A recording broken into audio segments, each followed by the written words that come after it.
What's up guys, today a video about how to get your correct chain length.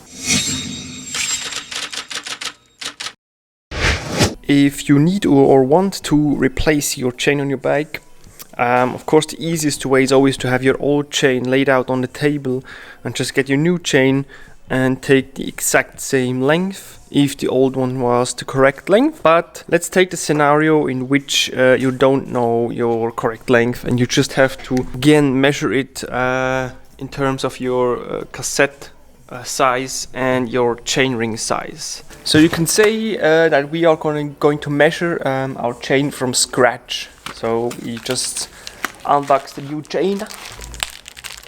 This one comes with a little pin and not with a quick link.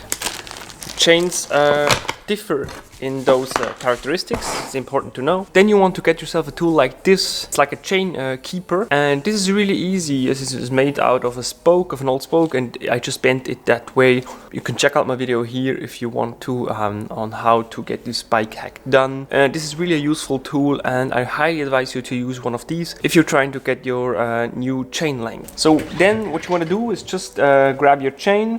Be sure to check if it has a direction on it, if it needs to be put on in a certain direction. This is an 8-speed chain, so no direction there, you could just put it on as you want.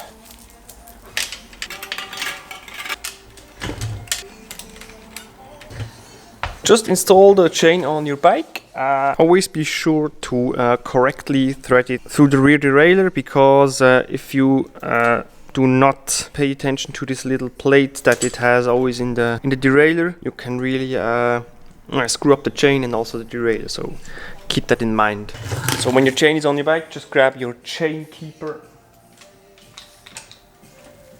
and connect the two ends of the chain together. So your setup is like this: chain keeper here, chain. You then want to test out the extremes. Like if, for instance, if you have the chain on the biggest plate and in the biggest cock of the cassette, because this is like the extreme way, the derailleur will be all the way bent forward. So let's check this out. Just put your chain in the biggest cock of the cassette. Your derailleur does not necessarily be shifted up to the highest gear, but it is really easier because then it will be just in place without moving. As you may have noticed, I'm on a 1x system, but if you have a 2 or 3x system, just put it in the biggest plate now, and like I said, the biggest cock of the cassette.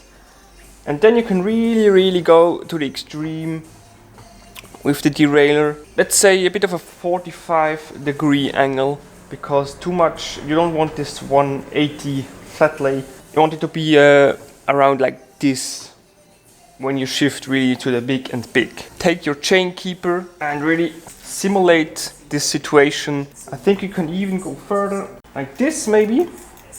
And then you just want to check how much of your chain you need to shorten. And maybe mark it with like a whiteout pen, or I don't know what.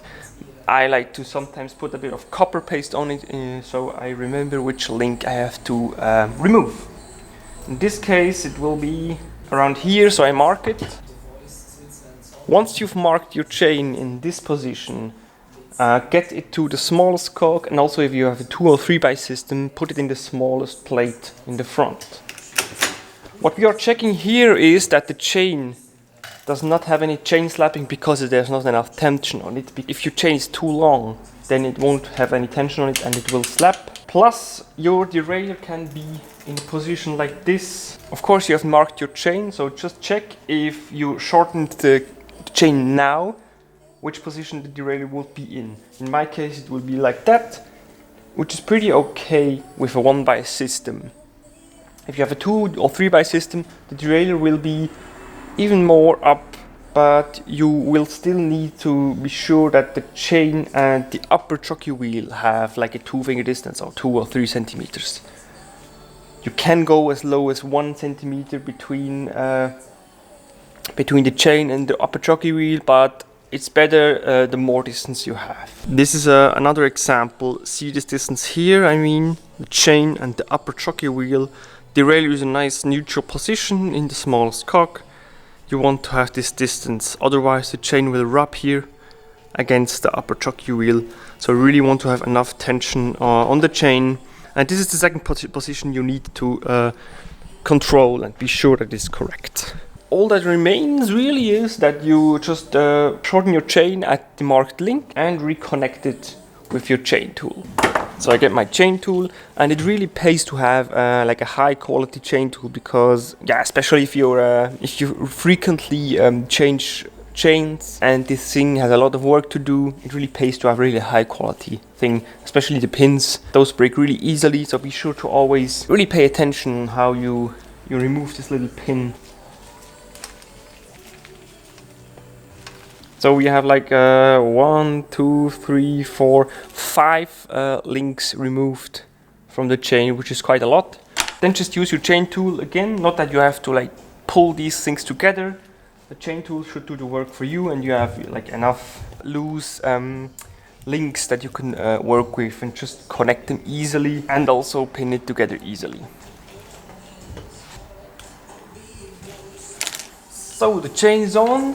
You may realize when you pinned it that it's still not really running smoothly. Just bend your chain a bit like this, a lateral way, and it should be fine and running. And we have a nice running chain. And you see in the biggest cock, the derailleur is not ripped off, and it is still in a quite natural position where you can ride normally. Thank you for checking out this little tutorial. If you didn't understand anything, just leave a question or criticism down in the comment section below, so I could redo a video for you guys, because it can be quite tricky to get the length of your chain correctly and installing it correctly. It has a lot of different aspects that you need to respect in order to have a really smooth running drivetrain. So thank you very much, and stay tuned for the next one.